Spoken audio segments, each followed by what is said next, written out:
Reka tugusuhuze twifurize ibihe byiza wowe dukurikira umunsi ku wundi ku rubuga rwa Rwanda Burundi updates n'amakuru agezweho muri uyu mugoroba turi tariki 26 z'ukwezi kwa 10 2025. Niba usanzwe dukurikira ari ukaba utarakora subscribe, kora subscribe kugira ngo amakuru utegura umunsi ku wundi ujye ubona amakuru wa mbere. Tutinze rero tugufitiye inkuru nyinshi, ariko reka tubwire ko zimwe muri zo turi bubagezeho harimo ivuga ko hari abasore bane bafatanywe imbunda bari bibye umupolisi. Turaje tubigarukeho gatanu kuri gatanu ntujye kure. Iyindi nkuru turi bugarukeho ni inkuru ivuga ku modoka nyinshi zari zibwe muri Afrika y'Epfo, ariko kuri ubu ngubu RIB ikaba yamaze kuzisubiza. Nabyo turaje tubigarukeho tudatinze. Rero reka tubabwire ko urwego rw'u Rwanda rw'ubugenzacyaha RIB rwatangaje ko u Rwanda rwasubije Afrika y'Epfo imodoka zirenga 5 zari zaribwe zigafatirwa ku mipaka itandukanye zigiye kwinjizwa mu Rwanda. Iki gikorwa cyabaye ejo 25 Ukwakira 2025 ku cyicaro gikuru cya RIB. Ubutumwa bwashyizwe kuri konti ya X bugira buti: u Rwanda rwashyikirije Afrika y'Epfo imodoka 5. Izi modoka zafatiwe ku mipaka ya Gatuna, Rusuma ndetse na Bugarama mu bihe bitandukanye ubwo zabaga zinjiye mu Rwanda zivuye mu bihugu bituranyi. Umuyobozi mukuru w'ishami rya Interpol mu Rwanda n'ishami ry'ubutwererane mpuzamahanga Antoine Ngarambe niwe wari uhagarariye RIB, mu gihe Afrika y'Epfo yari ihagarariwe n'umuyobozi ushinzwe iperereza ku binyabiziga mpuzamahanga byakoreweho ibyaha ariwe Lieutenant Colonel Brian Butana Mashingo. Muri 2024 ubwo Interpol yizihizaga imyaka 50 itangiye gukorera mu Rwanda, Ngarambe yatangaje amakuru igihe dukesha inkuru ko hari byinshi byakozwe birimo no kwimakaza ikoranabuhanga rituma bashobora gufata ibintu bitandukanye biba bishakishwa.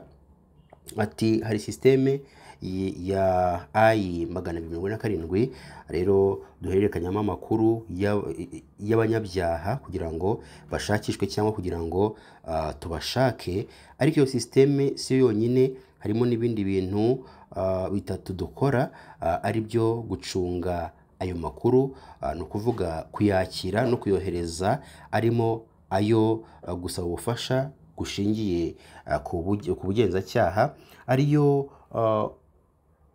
kuvuga ibikorwa bifitiye inyungu abanyamuryango cyangwa gutanga amakuru afasha abanyamuryango. Yasobanuye ko iriya systeme ifasha kugenzura ku mipaka niba abinjira n'abasohoka badashakishwa na Interpol. Rero dushakisha abantu cyangwa imodoka cyangwa ibyangombwa byatakaye cyangwa byibwe. Interpol ishami ry'u Rwanda kandi ishyira amakuru muri systeme database ya Interpol. Ati iyo dufite amakuru y'abanyabyaha bashakishwa, ibyangombwa bishakishwa, imodoka yibwe, iyo dufite umuntu dushaka kurangisha, yaba ari umwana cyangwa umuntu mukuru ariko ku mpamvu zitandukanye yabuze, ni hariya muri systeme noneho bikorerwa. Interpol yatangiye mu mwaka w'1924, ariko ibihugu byari bigize byari bikeya, yagiye ikura kugeza aho u Rwanda rwinjiriyemo mu mwaka w'1974.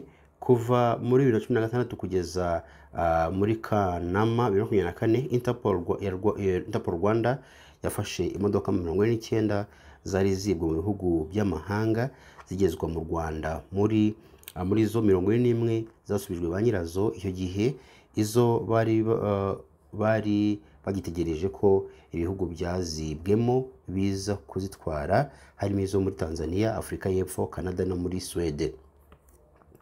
Dukomeje no kwindi nkuru yacu twifuza kubagezaho ivuga ko polisi yo muri Kenya yataye muri yombi abantu 4 bakekwaho kwica mutorere, bakekwaho kwiba imbunda yo mu bwoko bwa pisto y'umupolisi ubwo yari yagiye gushyingura Raila Odinga. abakekwa bane bivugwa ko bibye imbunda y'umupolisi wari urinze guverineri w'intara ya Kakamega witwa Fernandez Barasa. Polisi yavuze ko iyi mbunda yibwe muri Jaramogi Odinga University of Science and Technology, rero itwarwa n'umwe mu nsoresore zari zizengurutse imodoka ya guverineri ubwo umupolisi yayuriraga. Bivuga ko kubera ubwinshi bw'abitabiriye gushyingura Raila Odinga, polisi yabuze uko ikurikirana wari wibye iyo mbunda, ariko bahita batangira igikorwa cyo gusaka mu bice bitandukanye by'igihugu. Abafashwe uko ari bane bafungiye kuri polisi yo muri icyo gihugu, rero hategerejwe ko bagezwa imbere y'urukiko. Rero tudagutindiye, reka tukubwire ko tugufite amakuru menshi, ariko mbere y'uko tuyakugezaho reka tukubwire ko polisi ikorera mu karere ka Nyanza yatangaje ko yataye muri yombi umusore w'imyaka 33 y'amavuko ukekwaho kwica nyina amutemye. Byabereye mu karere ka Nyanza no murenge wa Kibirizi mu kagari ka Mututu ni mudugudu wa Kanyinya mu ijoro ryo ku itariki 23 rishyira 24 ukwakira 2025. Uyu yatawe muri yombi akekwaho kwica nyina biturutse ku makimbirane bari bafitanye ndetse n'ubusinzi bukomeye bukomoka ku biyobyabwenge yari yafashe, aho uwo musore yatonganye na nyina maze afata umuhoro aramutema. Umuvugizi wa polisi y'u Rwanda mu ntara y'Amajyepfo CIP Hassan Kamanzi yatangaje ko polisi imaze guhabwa amakuru y'iki cyaha yahise itabara nyakwigendera. Uwo mubyeyi rero yihutanwa kwa muganga, gusa byagaragara ko yakometse cyane bikabije. Nyuma gato yahise yitaba Imana. Yavuze ko uwo musore yahise atabwa muri yombi, ubu akaba afungiye kuri polisi sitasiyo ya Muyira. Yagize ati polisi irihanganisha umuryango wa nyakwigendera, naho ukekwaho ibi byaha we yageze mu maboko y'ubutabera. RIB yatangiye kumukurikirana. CIP Kamanzi yakomeje asaba abaturage kwirinda amakimbirane kuko nta nyungu yayo, ko ahubwo hari igihe akururira abantu mu byaha birimo n'ubwicanyi, bigatuma bagonga urukuta rw'amategeko.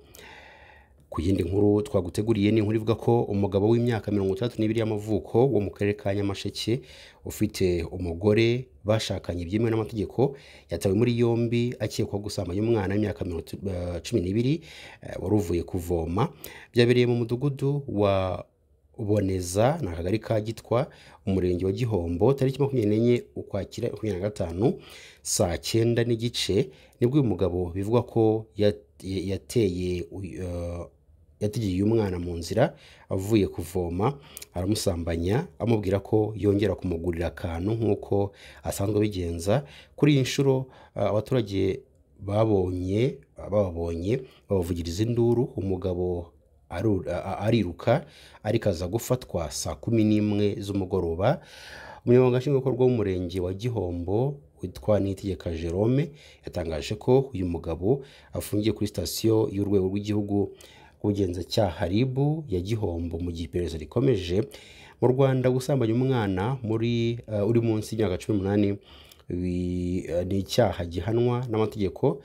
Ugihamijwe n'urukiko ahanishwa igihano cy'igifungo cy'imyaka 25 cyangwa se igifungo cya burundu igihe uwasambanyijwe byamugizeho ingaruka cyangwa se yahuye n'indwara zidakira yazitewe n'ubwo busambanyi, cyangwa se nuko kumufata ku ngufu, cyangwa se kuba yasambanyijwe n'umuntu umuruta ariko nanone bigakorwa hari ingaruka bimugizeho. Ku yindi nkuru twaguteguriye